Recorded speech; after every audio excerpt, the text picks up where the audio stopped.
Falmerabatsika rehetra ny tokantrano indray amin'ity hariva ity ary manasantsika naraka ny vaovao hatramin'ny farany. Tokony ho tazomina ny kianjan'ny demokrasia ny kianjan'Ambohijatovo na dia eo aza ny fikasan'ny fiadidinan'ny tanàna Antananarivo hamadika azy ho parc botanika ho hiatrany ireo député mpanohitra eo anivon'ny TIM izay mikasana tanteraka hatrany ny hetsika izay ho tanterahan'izy ireo eny an-toerana. Nanamafizany ihany koa moa ny député an'Ambohidratrimo Rabenirina Mamy vola ravoavy sy Tsira Coutoarsan. Nanamafy ny solombavamboaka TIM fa eny amin'ny kianjana Ambohijatovo no natanteran'izy ireo ny hetsika fanaovana tatitra ho an'ny vahoaka Antananarivo. Ho an'ny TIM dia mbola mitoetra ho kianjan'ny demokrasia ny any amin'ny zaridaina Ambohijatovo na dia misy aza ny fikasany ny fiadidiana ny tanàna Antananarivo anao izany ho parc botanika. Nambarany Rabenirina Mamy député voafita ao Ambohidratrimo fa didy no namaritra ho kianjan'ny demokrasia ny any amin'ny zaridaina Ambohijatovo ary tokony ho didy ihany koa no mandravy izany. Zay zany dia miezaka manaja ny lalàna napetraka sy ny zavatra misy ho araka ny tokony ho izy rehefa mandray fanapahan-kevitra. Matoa ny safidy an'Ambohijatovo ny solombavambahoaka anaovana an'ilay izy dia satria ao ny kianjan'ny demokrasia. Eran-tany ange indrindra amin'ny tany tena demokratika, tena mandala ny demokrasia dia mametraka toerana anankiray natao fanehoan'ny rehetra hevitra. Na mpanohitra io na tsy mpanohitra na inona rehefa manana hevitra tiana hoen'ny rehetra ary tiana hoen'ny zao tontolo zao mihitsy tiana hoen'ny vahoaka rehetra dia eo amin'ny toerana io no manao ny hetsika fanehoan-kevitra. Matoa tamin'izany fotoana izany natokan'ny ben'ny tanàna tamin'izany tompony andraikitry ny tanàna tamin'izany fotoana izany ho kianjan'ny demokrasia io dia heverina fa mba ialana amin'ny mety ho fioaram-pefy izay nisy indraindray tany aloha tany eo amin'ny fanaovana hetsika ka lasa manana hetsika andalam-be le izy fasitra amin'ny fefy io zay dia mihevitra fa mety io mbola hotohizana ho kianjan'ny demokrasia ary voaingana ary izy io no amafisina zay fanomezana azy ny satany mahakianjan'ny demokrasia zay tamin'ny alalan'ny fametrahana ny sarin'ny filoha Zafy Albert eo amin'ilay toerana ka heverinay fa karazana ahoana re zany fialana bala ihany ny hoe hovaina ho parc sy ny sisa fa raha ohatra ka didim-pitondrana munisipaly nametrahana an'io ho kianjan'ny demokrasia tamin'izany fotoana izany fanapahan-kevitry ny mpitatana ny tanàna dia tokony farafahakeliny amin'izay endrika izay no tokony efa nivoaka talohan'ny nanapahana hevitra ampiasana an'ilay izy fanafoanana azy tsy ho kianjan'ny demokrasia intsony fa rehefa tsy izay dia fifanelingelenana ny fandraisana azy. Nomariany député Ambohidratrimo Rabenirina Mamy fa ny solombavambahoaka TIM voafita amin'ireo distrika enina eto Antananarivo renivohitra no hanao tatitra amin'ny sabotsy 20 febroary ary hanotrona azy ireo ny député TIM avy amin'ny distrika hafa. Mbola mikasika izay zaridainan'Ambohijatovo izay ihany manoloana ny hetsika izay ho tanterahany député mpanohitra dia nilaza ny ben'ny tanàna Antananarivo fa mbola tsy misokatra ny zaridaina amin'izao fotoana izao ary mbola tsy azo anaovana hetsika. Mijanona ho kianjan'ny demokrasia kosa nefa ity valan-javaboary ity andeha ho arahantsika ny fanampanazavana. Kianjan'ny demokrasia eo koa ny stelan'ny président Zafy Albert izay mbola mipetraka eo ary misy toerana natokana mihitsy ho an'izay mba ahafahany mponina Antananarivo rehefa mitsangatsangana mahita ny stelan'ny président Zafy Albert sy mandalo eo amin'ny kianjan'ny demokrasia. Fa hatreto aloha ohatra tavita ny asa tsisy hevitra eo afa-tsy ireo hanao amin'ny asana. Nilaza androany tao anatin'ny fanambarana ny raisina izay navoakan'izy ireo antoko politika sy fikambanana eo anivon'ny vondron'ny panorama fa manohana ny hetsika izay ho tanterahan'ny député mpanohitra izy ireo izay ho tontosaina ny 20 febroary ho avy izao. Nanao antsoavy ihany koa moa izy ireo ny tokony ampitsarana ny fanenjehana ny Guy Maxime Raël Sehelo sy Andrianjato Vonisoa izay samy mpikambana ao anatin'ity vondron'ny panorama ity andeha ho arahantsika ny fanambarana. Misy tokoa ny filazana avy amin'ireo olom-boafidy eto Antananarivo solombavambahoaka hanao tatra araka ny voalaza ny lalam-panorenana ho an'ny vahoaka. Zavatra tafiditra ao anatin'ny lalam-panorenana zany ary verinay fa fanajana ny tany tandalana dia tokony avela hanao an'izany ny olom-boafidy zay ny fidiny vahoaka ary mikasika ny fanomezan-darana sy ny sisa sy ny fiarovana azy ireo satria zay voalazana lam-panorenana eo amin'ny fanaovana ny asany izy a de tokony ho arovany mpitandro filaminana am'izay mahasolombavambahoaka ny fidim-bahoaka azy zay ny fampiresahana mikasika an'izay toerana anaovana azy a dia miankina amin'ny ampanome alalana am'izany fa ny safidy ny solombavambahoaka fa eo Ambohijatovo ny anaovany azy fa tsy fanaovana amboletra akory no anaovana an'izany resaka zany a fa mba anehoana fa manana zo iteny sy misy ny fahalalana eto amin'ny firenena ary tany demokratika Madagasikara tsy voatery teraka fisavotana akory ny fisehoan-javatra ohatr'izany a fa aoka kosa ny tompon'andraikitra amin'ny fitondram-panjakana ahita ny fomba ahafahana miaro vahoaka sy ny fananany a ary miaro ny olom-boafidy ny fidim-bahoaka araky ny lalam-panorenana. Manaraka an'izay moa zany misy ihany koa faneho-kevitra zay nataony namanay tato anatin'ny panorama zay nazahoana azo fiantsoana tany amin'ny brigade criminelle izay zany a de mametraka fa aleo ny fifampiresahana ny tokony hojerena mikasika zay zo ananan'ireo olon'ireo zay a afaneho-kevitra fa tsy fampiororona no hitondrana ny mikasika azy ireo satria manana zo iteny a ny malagasy rehetrarehetra manana zo amoaka ny heviny a ary izay le fahalalahana maneho hevitra sy ny sisy zay a izay no arovanay ato aminatin'ny groupe panorama ho an'ireo namanay a voentsika sy atao azalamboreo. Manoloana ny fanamboarana ny zaridaina n'Ambohijatovo dia naneho ny aviny ihany koa i Paolo Emilio Raolinarivo Solinavalina fa tokony hitady toerakafa ireo député TIM manoloana ny tatitra izay ho ataon'izy ireo amin'ny mponina Antananarivo andeha arahantsika Vola Ravoavy sy Tsira Kotoarsan. Tsy tokony avotanana fa mitady toerakafa anaovana tatitra ho an'ny mponina Antananarivo ny député TIM io no sosokevitra no entin'ny Paolo Emilio Raolinarivo Solinavalina manoloana ny tsy fahafahana manatanteraka hetsika ao anatin'ny zaridaina n'Ambohijatovo no ny fanamboarana tanterahany eo anivon'ny commune Antananarivo renivohitra. Zavatra amboarina eo Ambohijatovo ary mety tsy kianjan'ny demokrasia intsony izy io raha fahitako azy fa jardin botanika raha ny vinany commune urbaine Antananarivo fa kosa raha fatsika miteny hoe tsy azo anaovana fivoriana eo Ambohijatovo de manome vahaolana kosa tsika hoe aiza no anao tatitra reo olona reo raha ohatra ka mihizingizina anao tatitra izy satria tokony ho voateny anatina lalàna kosa hoe ariny toerana fanaovana tatitra fa zay tapo tanety aby rehetra eo de hanaovantsika tatitra ny antony tenenako an'izay de tsotra marina fa maro be ny mpanaraka atsika député voafidy eto amin'ity Antananarivo ty betsaka fa kosa misy olona manao ny fiainany andavanandro ato anatin'ny ville ny Antananarivo misy olona mihorohoro ato raha vao misy fivorivoriana de zay nangatahana hoe ndao ataova amin'ny terrain neutre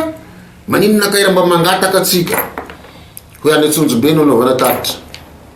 na ny terrain maki. Anisan'ny fantaniana apetraky ny mpahalalana Paolo Emilio Raolinarivo Solinavalina ny mikasika ny lalàna mifeny ny fanaovan'ny député tatitra Ankalamanjana. Mahakasika ny kianjan'ny demokrasia zany isika zany raha fa miteny aminay juriste de tokony misy référence na texte de anjarako ndray zany mametraka fanontaniana hoe aiza moa ny décret nametrahana ny Ambohijatovo ho kianjan'ny demokrasia sa zavatra verbal le izy raha vao miteny tsika aminay juriste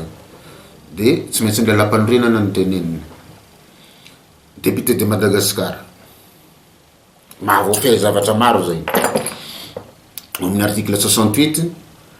hatramin'ny article 79 ny constitution de mba misavasava tsika satria io moa ny baibolin'ny juriste io constitution io de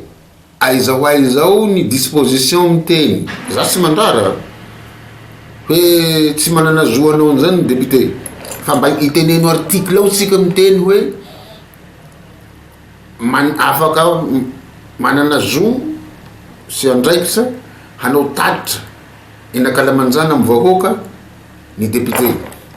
satria de tenenina mazana rehefa manao fangatahana hoe araka ny lalam-pandroenana sy ny lalàna velona de lalàna velona inona loa numéro firy zany de tamvinany navoaka. Anisan'ny sosikevitra entiny Paolo Emilio Raolinarivo solona valona ihany koa ny tokony anasoniava ny député Tim Taratasy fa ho tompona andraikitra izy ireo amin'ny fandriam-pahalemana. Anisan'ny anohanan'i Madagasikara amin'ny fanatanterahana ny PEM na ny plan d'émergence de Madagascar moa ny firenena japonais araka ny nambarany mahasovoan'ity firenena ity andeha arahantsika ny tadi-baovao miaraka amin'ny vola ravoavy sy Tsirakoto Arsan. Von'ny Japon hanohana ny Madagasikara amin'ny fanatanterahana ny drafitra nandratana ny Madagasikara na ny PEM araka ny nambarany masovonjy Ingushi Yoshihiro androany laza ihany koa ity diplomate ity fa efa tsindrindaony izy ireo amin'ny fahafantarana ny votoantso ny plan d'émergence Madagascar. On va examiner d'abord le plan d'émergence Madagascar et le Japon va peut-être identifier les projets ou le domaine de coopération et avec ça le Japon continue à travailler pour aider la réalisation de ce projet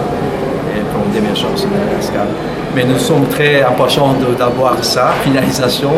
Araka ny fanazavana no entiny Ingushi Yoshihiro dia vonina ny anohana trano ny firenena malagasy amin'ny fampandrosoana eo amin'ny lafiny sosialy sy ara-toekarena mba hisiny ny fampandrosoana lovain-jafy izy ireo. I Japon dia hanome fanampiana maika amin'ny tetina 3 tapitrisa $, raha ho an'ny gouvernementa malagasy ho valiny fiantsoana maika izay natomboka tamin'ny 12 ny volana janoary 2024 iarahany gouvernementa malagasy sy ny firenena mikambana mikasika ny fanampiana ny vahoaka kere any atsimo. Ny masovon'ny Japon izay nanatanteraka fitsidiana ara-pomba fifanajana ny filohan'ny antemeran-doolona Razafy Mahifahirimanana tetsy amin'ny lapa-maitso Nanosikely ny maraina teo. Ny fanamafisana ny fiara-miasa sy ny fampahafantarany ireo zava-bita ary ny hofanohizany ireo tetikasa izay mbola ho tanterahana ireo no votoantso ny lahadiniky ny rotonta nandritry ny fionana. Eo amin'ny lafiny ara-toekarena moa dia fantatsika fa maro ireo investissement izay ataon'ny société industrielle japonais totrany hoe ambadiky via eo ihany koa ny fanamboarana ny sambo ny seranatsambo goavana any Tamatavy maro samihafa na amin'ny lafiny fampianarana zany na amin'ny lafiny fahasalamana na ny fanaovan-dalana dia misy fiara-miasa akaiky amin'ny gouvernementa japonais zay zany no tena nisaorana azy aloany ary ho amafisina zany. Ny Sénat manokana moa dia misy fifandraisana zany amin'ny Sénat any Japon dia misy fifandraisana misy fifankatiavana pirahalaina zay vatao hanamafisana ny fifandraisantsika amin'ny japonais moa zany dia hoatevenina zay ary misy fifanankalozana zay vatao amin'ireo sénateur reo. Hoatevenina araka izany ny fifandraisana sy ny fifanankalozana eo amin'ireo parlementaire malagasy sy japonais.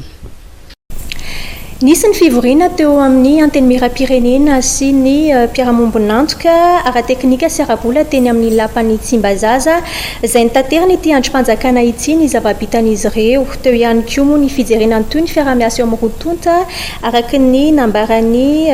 Rabenirina Jean-Jacques filoha-hevitry ny antenimieram-pirenena faritany Tsoliara tadi-baovao vola ravoavy sy Tsirakoto Arsan. Natanteraka tatitry ny zava-bita ny antemera-pirenena nandritra ny rotonany siny tamin'ireo mpiara-mombonantoka ara-teknika sy ara-bola ity androm-panjakana ity nandritra ny latabatra boribory no tanterahana androany teny amin'ny lapan'ny Tsimbazaza. Anisany nojerena teto ihany koa ny momba ny fanohizana ny fiara-miasa eo amin'ny mpiara-mombonantoka sy ny antemera-pirenena araka fanazavana izay noentsiny Rabenirina Jean-Jacques filoha-hevitry ny antemera-pirenena faritany ny Toliary. Tionana tamin'ireo mpiara-mombonantoka teknika sy ara-bola na ny partenaire technique et financier dia tao ihany koa ireo masovo maro samihafa misy eto Madagasikara ka voalohany aloha ny tapany voalohany dia nanambara nisy ny fanazavana natao teto amin'ny antemera-pirenena ny zavatra vita nandritra ny roa taona voalohany na etony an'ity législature itya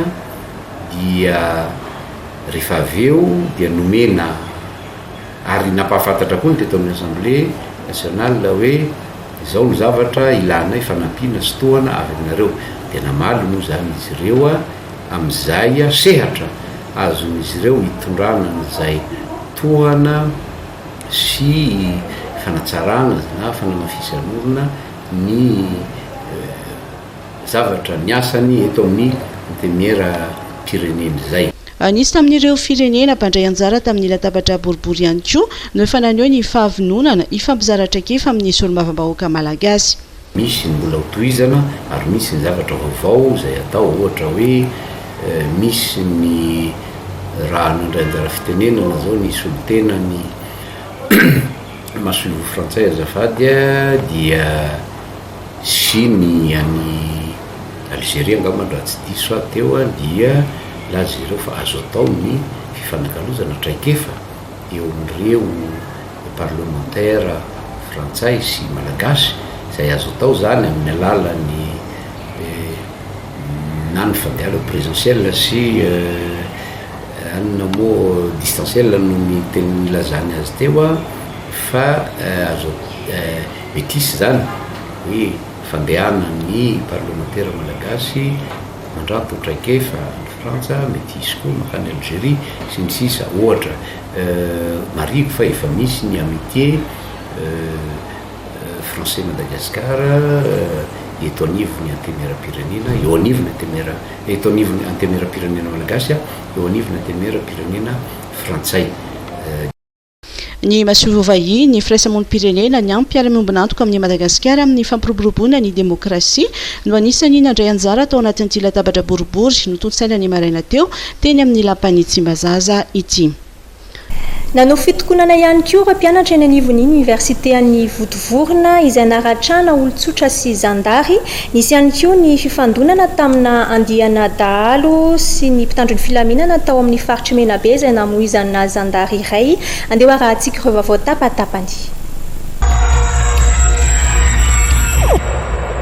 Olon-tsotra telo sy zandary iray no naratra omaly vokatry ny torabaty nandritry ny hetsika fitakiana nataon'ireo mpianatry ny universitény Votovorona, fitakiana bourse d'études efa-bolana sy fisondrotana bourse ary fampitaovana iadina amin'ny coronavirus no nodinan'ireo mpianatra teny amin'ny arabe miazo ny Votovorona fanikanala maro no nataon'ireo mpianatra araka nambarany mpitandro filaminana izay voatery niditra antsehatra moa nandamina ny toetra rà isokatra ny fanadihadiana mikasika izao raharaha izao.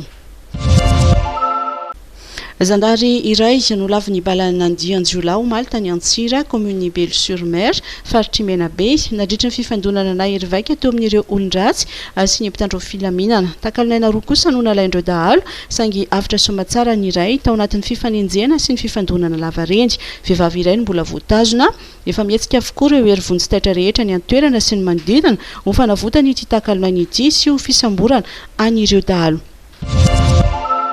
Fiara tondra razana teratany britanika iray no ndrarafa ny jiolahy tifitra tany Ankarandoha ny avaratry Betroka any amin'ny lalam-pirenena fahateloambinifolo indy ny alady maraina teo. Naratra voan'ny bala teo amin'ny tanany havia ny mpamily na zany aza dia mbola afaka namerin-doha ny fiara ihany izy namonjy aingana ny tanàna nanaviavy misy tobiny zandary. Netana tao amin'ny CSB Betroka izy avy eo dia nalefa tany Iosy anio ny fitsaboana. Nanao aza lampo ireo jiolahy avy hatrany moa ny zandary ka dia rola no tratra tamin'ny io ny ampitson'io dia nisy rola hafa ihany koa voasambotra hiakatra ty Antananarivo ary aterina ny alakamisy feno arivo ilay razana no zao trapana fiaina teny an-dalana izao.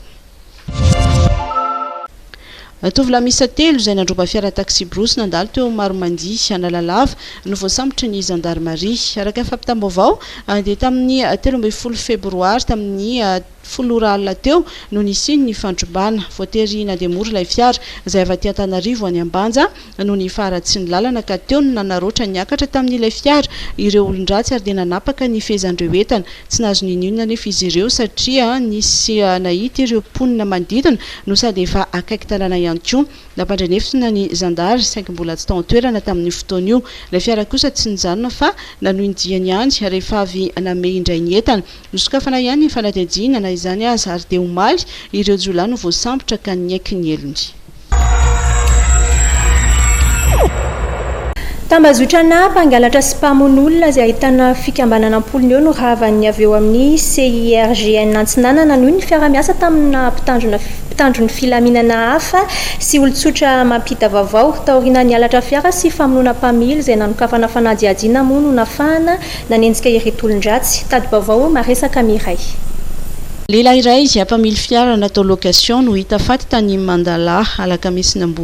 Ambomandroso ny 4 febroary lasa teo. Araka ny vaovao avy amin'ny CIRGN Antsinanana dia ny 20 janoary izy ireo nahazo fitarainana mikasika ny fanjavonana ilay fiara sy ilay mpamily. Ny 20 janoary 2024 teo dia nahazo fitoriana izay tato amin'ny gendarmerie amin'ny section de recherche eto Tomasina fa misy fiara Mazda gris izay very. Dia rehefa natao moa fanadihadiana zany dia tamin'ny 4 febroary 2024 dia nahazo vaovao zany zahay tamin'ny fa misy faty olona tany amin'ny faritry Mandala tany. Dia rehefa nantaneny moa ny kompania ny gendarmerie tany Fianarantsoa dia marina tokoa io ary ireto amin'ny fianakaviana ny olona very fiara zany fa ilay mpamily ny fiara andrareo very io maty io. Marihana moa zany fa niala teto io fiara io andeha nanao location voalaza fa akarazana tany Manoro. Rehefa nandeha nefa zareo zany dia lasa nandeha nakany Iosy hoe andeha akavola 75 millions an'ilay olona nanofa an'ilay fiara. Rehefa vita moa zany io razana io dia azo ny telefoniny dia tao anatin'io finday io no nanaovana réquisition dia nazahoana an'ilay olona mitazona an'ilay telefona zany. Rehefa natao fanadihadiana io olona mitazona ny telefona io dia nanonona ireo olona izay niaraka taminy nazahoana ny telefona io sy ny asa rehetra natao. Rehefa natao moa zany ny fanadihadiana dia voatazona zareo dia ny aiky ny eloka izay nataony dia ny famonoana n'ilay mpamily ilay fiara zany. Zany hoe niala teto dia le hoe andeha ho an'ny Iosy akavola dia ny sakafo zareo dia nasiny zareo poizina mampatory ilay mpamily dia avy eo dia nofirainy zareo dia nidorany dia natsipy ny tandalana tany faritra Mandala iny. Ny 7 janoary no niangy atao Tomasina saika ho an'ny Manoro ilay fiara saingy ny vily lalana teny am-pandehanana. Ny finday n'ilay mpamily nisy namonina nafana ny jirika vaovao nahazahoana ny sambotra ny ampahany tamin'ireo olon-dratsy. Tamin'ireo olona rehetra izay voasambotra zany dia misy mpimasy ny anankiray. Ny mpimasy io zany dia voalaza fa ny mpanazava ny lalan'zareo manoro ny hevitra hoe amin'izao fotoana zao mandeha makarisy ny karazany. Dia hitantsika moa zany miaraka amin'ny fitaovana marobe izy eo lody gasy ny moara sy ny anaovany an'izay. Rehefa niaiky ny eloka izay nataony zareo zany dia nanoro ny toerana misy an'ilay fiara. Dia nandehanany tany toerana moa zany dia tratra tao tokoa ilay fiara izay efa tsy gris intsony ny lokony fa niova menamena araka ny sary izay hitantsika eo. Ny numéro koa moa zany efa nisolo tanteraka numéro hafa tsy mitovy amin'ilay fiara numéro niala teto. Taty Antananarivo hita ilay fiara izay marina fa efa tsy gris intsony lokony fa niova ho menamena ary niova laharana ihany koa. Efa da sy rovavy no efa voasambotra tamin'izao raharaha izao, roa kosa mbola karoina mitoy ny fanadihadiana. Nanatotosa fitsidihana ara-panajana ny général Ravalomanana Richard, secrétaire am-panjakana miadidin'ny gendarmerie Pyrénéena omaly Andriamatoa Isano Sanogo izay mpandrindra ny hetsiky ny firenena mikambana eto Madagasikara. Anisan'ny votra tamin'izao moa ny fanamafisana ny fiara-miasa eo amin'ny rotonta. No mafisina hatrany ny fiara-miasa eo amin'ny rafitry ny firenena mikambana sy ny sekretera am-panjakana miadidin'ny gendarmerie Pyrénéena indrindra amin'ny lafin'ny fampandriana fahalemana any amin'ny faritra Atsimo. Anisan'ny nivoatra ireo nandritra ny fitsidiana ara-panajana nataony mpandrindra ny firenena mikambana eto Madagasikara isan'ny Sanogo tamin'ny jeneraly Ravalomanana Richard Omaly. Tokoa androany ara-pomba-panajana ny coordonnateur ny vaovao ny système des Nations Unies ny sorako manokana moa zareo amin'ny ataony ho an'ny malagasy satria misy amintsika malagasy ary tsy mitsinjo akory ny soa ho an'ny Madagasikara fa ny anapotika an'ny Madagasikara no ataony fa zareo vahiny asa no ataony nefa tena mahafoy tena zareo anampiana ny malagasy ny fiarah-miasa amin'zareo dia tena lehibe zao dia le théorie renforcement de l'autorité de l'État dans le sud de Madagascar dia efa nisy moa zany poste avancé de gendarmerie any amin'ireo toeran'ireo maromaro izy no efa any nisy fanampianana meny zareo drone automobile zavatra maromaro no efa nameny zareo zany any gendarmerie ary zareo mahita ny asa ataon'ny gendarmerie dia mbola hiezaka arak'izay atao zany zareo mbola hanampy ny gendarmerie. Tsy jany eo amin'ny lafiny fandriam-pahalemana ihany ny fanoana ny rafitra ny firenena mikambana ny faritra atsimo fa isampana amin'ny sehatra maro izay miompany indrindra amin'ny resaka sosialy. Misy tsy atao sécurité fotsiny zany hoe herim-pamoretana fotsiny no andeha andeha ho any atsimo ampandeha ny fiainana any atsimo fa misy zavatra tokony miaraka aminazy ao zany ny resaka ohatra hoe resaka santé fahasalamana tokony andeha ny resaka fambolena ohatra mba hampitonga ny olona anantom-pivelomana tokony andeha ny resaka fampianarana mba hahatonga ny olona zany mitamana tsara any ary eo amin'ilay projet zay nataony zareo dia efa misy an'izay daholo dia anjarantsika malagasy zany no manohy an'izay miaraka amin'zareo. Namafiatrany ny fahavonona ny firenena mikambana anohana ny Madagasikara Andriamatoa Isana Sanogo mpandrindra ny firenena mikambana eto Madagasikara Omaly. Miasa kalalana ireo mpikambana avy eo amin'ny anivon'ny inspecteur sy contrôleur de travail na dia eo aza ny fitakiana izay ataon'izy ireo ary efa tonga any amin'ny mpitondra fanjakana moa ny fangatahana fiaonana vola ravoafy sy tsirakotoarsan. Tsy misy ny sakatsakana ho an'ireo mpitsirika asa sy mpanara-maso izay manohy ny asany na dia mbola ao anatin'ny fitakiana aza ny sandika misy azy ireo raha nambara ny mpikambana inspecteur de travail androany efa misy ny dingana natao mba hijerena akaiky sy amahana ny fitakiany ny inspecteur sy ny contrôleur de travail ary efa tafapetraka ny anivo ny mpitondra fanjakana ny fangatahana fiaonana. Ny contrôleur misy inspecteur de travail dia nisafidy ny asa eo safidy ny asa mihitsy zay io satria ao anatin'ny tena fahasaranana mitady anay mihitsy zany zao reo mpiara-miompona antoka ny mpiasa sy ny mpampiasa vokatry ty fahasaranana mahazo amin'ny fireneny ty dia mitohy ihany ny asanay zany mba ampirofon'izany zao fanaovanay karazana fiofoanana mikasika ny santé sécurité au travail zany iny anivon'ireny fanorenana reny BTP indrindrandrindra dia mitohy zany asanay ampirofon'izany zao zavatra zao na izany naty zany ary averimberina ihany fa tsy hoe tsy miaraka miombona amin'zareo zay amin'ilay fangatahana n'ilay tombontsoa tokony ho anay inspecteur de travail sy ny contrôleur de travail miara-miombona amin'zareo mihitsy zay ka mangataka ihany zay zany amin'ny fitondram-panjakana hoe tokony misy ny fijerena n'izay tombontsoa iraisinay izay. Androany dia nanatanteraka fifanana niaraka tamin'ny birao iraisam-pirenena momba ny asa na ny BET ireo mpitsirika sy mpanara-maso ireo mba hijerena akaiky ny fomba andaminana sy anamafisana ny fiarovana ny fitandrovana ny fahasalamana eo amin'ny sehatry ny asa. Rekomendanja amin'izany ny mikasika ny fiarovana ara-pahasalamana ireo mpiasa eo amin'ny sehatry ny fanorenana sy ny asa vaventy. Ny tena olana amin'izay dia mazava azy ny tsy fampia ny fiarovana ho an'ireo mpiasa. Matetika rehefa amin'ny sehatra fananganana na ohatra tony na ny BTP dia tsy maintsy misy foana ny équipement de protection individuelle ho an'ny mpiasa. Tsy zay ihany nefa fa ny fiarovana amin'ny ankapobeny koa zany na ny protection générale no anisany jerena ihany koa zany amin'izay zavatra zay. Dia izay indrindra no antopisiany le projet VZF amin'ny BIT hoe vision zéro fond zany hoe mba tsy hisian'ny risque tsy hisian'ny loza amin'ny sehatra arak'asa zany. Zay ny tena objectif. Maritra efatrandro ity fiaonana omena ny mpijirika sy mpanara-maso iarahana amin'ny birao iraisam-pirenena momba ny asa na BIT ity. Mikasika ny fitakiana ireo orinasa mpanao fikojakojana ny lalana dia maneho ny heviny ary manazava momba izany avy eo amin'ny fond routier fanazavana izay entin'Andriamatoa Bentany Randimby secrétaire mpanatanteraky ny fond routier. raha tsy mampanina dia zava-tsotsotra aloha le dingana lalovana rehefa manao ny asa fikojakojana lala ntsika rehefa manao ny asa fikojakojana lasa ntsika dia misy ny atao maître d'ouvrage ny maître d'ouvrage no mijery an'le asa atao ny maître d'ouvrage no manolotra hoe inona no vahaolana ara-teknika ao atao ny maître d'ouvrage no manao ny tolobidy sy manao ny fanaraha-maso ny asany amin'ny toerana anaovana asa ny asan'ny foroty avy eo a mamatsy vola zany hoe misy fanarahana ngezabe andronesy maître d'ouvrage izy tonga dia mamatsy vola ny ataon'ny maître d'ouvrage misy fanarahana ohatra zany tentsika hoe 100 milliard le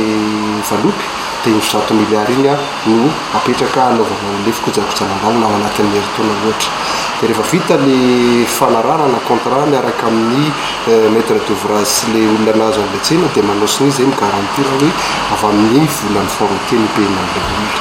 raha itentsika hoe ny anomboka oviana no nisy an'io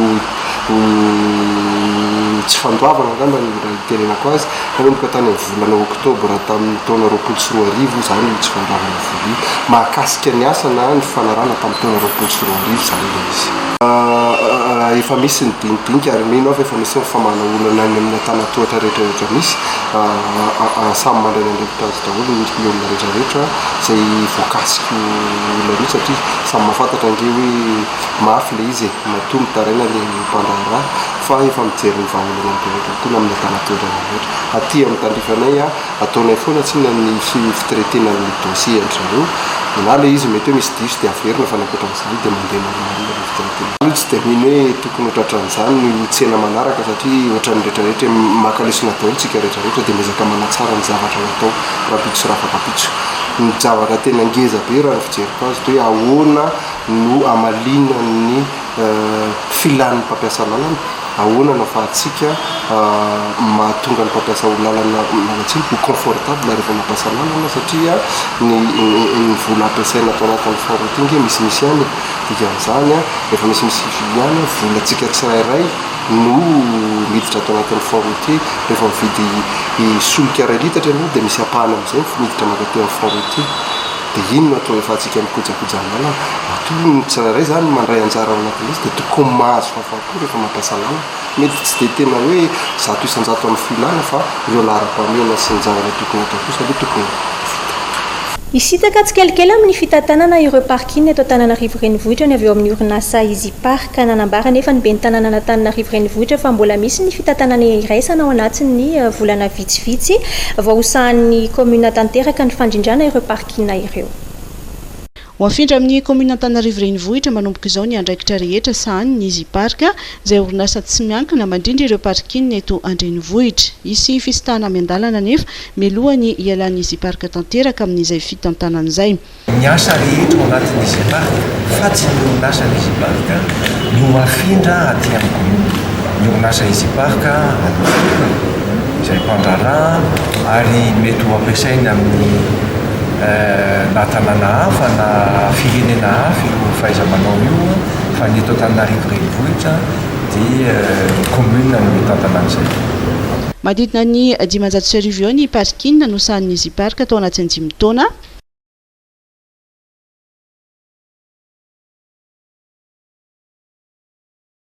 Nanazava ny bentanàna fa amin'izao fandraisan'ny CUA antanana ny fitantanana izao dia tsy sovana ny saram-piantsonana ny fiara eto andrenivohitra tsy maintsy aloha kosa ireo lamantsy tany aloha. Tsy hitombo ny vola tokony aloha amin'ny parking eto Antananarivo. Ny isan'ny parking angamba no eritreretana maro ireo parking efa tantanan'ny commune ary antoavam-bola aty amin'ny commune. Fa mety angamba andreo ireo parking izay tantanan'ny commune ireo ampidirina ao anatin'ilay système ny Easy Park mba ahafahana anarahana an'ilay izy amin'ny fomba mangarahara. Tsy voafafa ny lamande efa tonga ny lalotany. Tsy rary mikosa raha ohatra misy mandoa dia misy tsy mandoa dia manantena hoe amin'ny famindrapana mpitantanana ho voafafa eo izy tsisy amnistie fa tsy maintsy ho jerevantsika amin'ny fomadio ny dossier mbola miantona. Marina fa ireo mpiasa tao amin'ny Easy Park dia maro ireo afindra hiasa eo anivon'ny commune. mbola ao anatiny ady amin'ny valanaretina covid-19 tsika amin'izao fotoana izao noho izany dia maro ireo ezaka izay mbola tanterahana ahafahana miatrika izany. Anisan'izany ezaka izany ireto fitaovana fanasana tanana na ny DLM miisa 70 ho an'ny commune Antananarivo renivohitra izay ho aparitaka eny amin'ny EPP sy ny tsena avy amin'ny Waterred. Teny amin'ny Parvis Hôtel de Ville Analakely moa no nanatanterahana ny fanolorana mpomba ofisialy tamin'ny ben'ny tanàna Antananarivo. Jemy Mara Daniel sy Mamra Samuely. Fitaovana fanasan-tanana miisa 70 miaraka amin'ny savony 70 baoritra no natolotry ny Waterred ny commune Antananarivo renivohitra aparitaka amin'ireo EPP sy tsena eto andrenivohitra entina miatrika ny valanaretina covid-19. Nentina indrindra hanamafisana ny ezaka rehetra izay efa nataon'ny fitondram-panjakana hatreto mahakasika ny ady amin'ny valanaretina covid-19. Izy io dia ao anatin'ny tetikasan'ny Waterred izay atao hoe congé covid-19 izay vatsian'ny Waterred Angleterre vola dia ao anatin'izay tetikasa moa ankoatran'ireto fitaovana izay hitantsika reto dia misy ihany koa ny fanamboarana foto-drafitrasa hanatsarana ny resaka fahadiovana sy fidiovana eny anivon'ny EPP eto amin'ny commune urbaine Antananarivo. Apinga entina miaro amin'ny covid-19 ny fanasana tanana raha ny nambaran'ny talen'ny rano eto anivon'ny commune Antananarivo renivohitra. Zava-dehibe ny fanasa tanana amin'ny savony sy ny resaka les gestes barrières tokony atao. Ity dia fetim-boana ihany ny fiarah-miasa miaraka amin'ny mpiara-miombonantoka Waterred. Fa le izy zany fa misy koa zany anisany satria afaka mitentsika fa misy an'ireo ataontsika hoe foto-drafitrasa mahafeno an'le izy eny anivon'ny EPP ho an'ny ankizy ho an'ny mpianatra tokony atao. Zava-dehibe arak'izany ny fananana toerana sy fitaovana fidiovana entina miaro amin'ireo mety karazana aretina mety ateraky ny loto. Ireo DLM na dispositif de lavage de main ireto dia vaovao ary mora ny fikojakojana azy raha misy ny tsy fahatombanana ary mora ampiasaina ihany koa.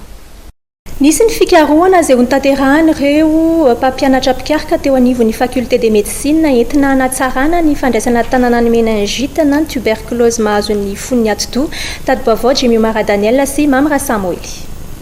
Azo antoka fa hiatsara ny fandraisana tanana ny meningite eto amintsika. Naneho ny voka-pikarohany ho fitsaboana ny tuberculose mahazo ny fon'ny atidoha na ny meningite tamin'ny andriamatoa ministry ny fahasalamam-bahoaka professeur Akotovao Antrala Jean-Louis teto anivon'ny ministère Fobe Ambouda Omaly. Ireo mpampianatra mpikarika anivon'ny faculté de médecine ahitana ny professeur Rivra Coutervelo, professeur Randrimamy, ny dokotera Miaja Raberaon ary ny dokotera Aingonirina Razafdrakoto. Fikarohana izay niarahana tamin'ny ministera ny fampianarana ambony sy ny fikarohana ara-tsiansa izay mivondrona ao anatin'ilay hoe consortium toy ny ANRS ny avy eo anivon'ny université de Bordeaux sy ny université de Genève. Araka ny fantatra dia aretina tsy nahitana fiovana firy ny fitsaboana ny meningite nandritry ny taona maro kanefa dia anisan'ny mitarika fahafatesana nantaketro amin'ny vatana ho an'ny olona mitondra izany. Noho izay antony izay indrindra no nahatonga ireo mpampianatra mpikarika ireto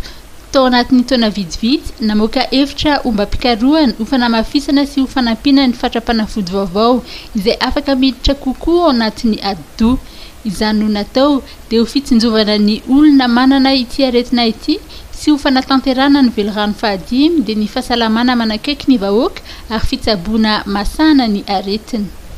Nanomboka ny alatsinainy teo ary ny toy-androany teny amin'ny kianja Maki ny fifatenana ireo mpilalao izay andrindra ny Maki de Madagascar hiatrika ny fiadina ny lalao tompon-daka ny Afrika izay ho tanterahana ny volana Jolay ho avy izao. Andeha arahantsika ny tadi-baovao Norbert Akotomalalo. Mpilalao miisa 970 no tonga namaly ny antson'ny malagasy rugby amin'ny fandrafetana ny Maki de Madagascar sokady senior izay andray anjara amin'ny fiadina ny tompon-daka ny Afrika sy ny fantsanana ho amin'ny mondial 2024. Toy ny tamin'ny sokady latsaky ny 20 taona dia nisy ihany koa ny masitsivana napetraky ny mpanazatra Mahamiandre maro hifatenana ireo mpilalao mahafeno ny fepetra ilaina ao anatin'ny Maki de Madagascar. Raha ao anaty lalao hatramin'izay no itilinan'ny Maki dia niovy zany tamin'ny TNTN ity izay niompana betsaka amin'ny avy teknika ny mpilalao tsirairay avy. Lalao préparen'ny Maki akaizy aloha zany ny fanomanana ny éliminatoire Coupe du Monde amin'ny 2023. Zany hoe ray poule amintsika Côte d'Ivoire, Namibie, Côte d'Ivoire, Namibie, Zambie. ireo zany no tafakatra miakatra anatin'ny bola hafa zany hoe zany raha mandrisy indry mandeha zany tsika dia lasa zany aloha no manina eto mois de juillet zany le match sy masitsivana zany dia ava nasora zany le fahazarana taloha bebe tena tonga dia deux parties no akana ny ekizy fa napetraka zany ty amin'ny teknika fototra ohatra hoe ny avant tsy maintsy manao passe après contact ohatra izy mavita ty zany tsy mavita zay matafavoaka zany tafajanona zay tsy matafavoaka miala ny 3 quart ohatra zany dia napetraka zany any amin'ny resaka surnombre 3 contre 2 2 contre 1 5 contre 4 ny demi-démêlé efa hitanao araka ny sary reo moa zany misy misy cible tifiriny a dia tsy maintsy matafiditra firy ao anaty hoe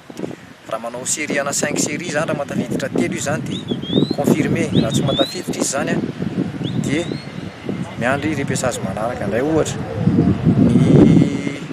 3 quart moa zany efa voateniko teo ny avant efa voateniko teo ny